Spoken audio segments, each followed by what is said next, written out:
I'm Jessye and I'm the assistant curator of a monthly event here at Tate Modern called Uniqlo Tate Lates. One of my favourite artworks is Inflammatory Essays by Jenny Holzer. I recently just discovered it and I've been a fan of Jenny Holzer for a long time, but to be honest, I did not know that this work was by her, and it really took me by surprise when I saw it in the corridor, thinking it was a poster display, later realising that it was actually an artwork. Inflammatory Essays is a series of lithographs, and they've been pasted up just to Jenny Holzer's instructions, which are to paste them on the wall, edge to edge, with no gaps in between, to create a quite grid-like effect.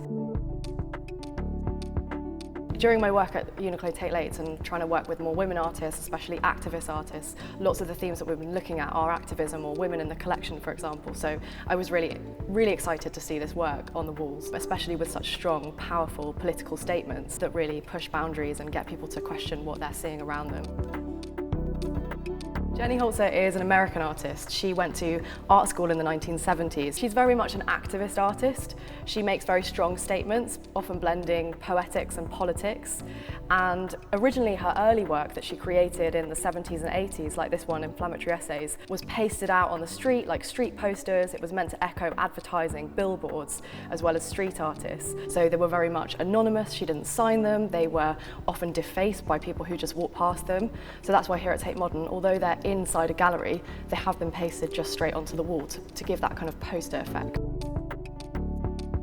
I think it's interesting that these were created in the late 70s, early 80s, but they're as relevant today as ever. One of the statements on the posters says, "Destroy superabundance," which I think is as relevant today as it's ever been.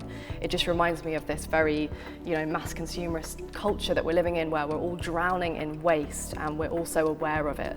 There's also another one that says, "Forget truths, dissect myths," and that just makes me think of this post-truth era that we're currently in, the way that myths are all around us on social media, on the internet, and they are controlling much of political change today.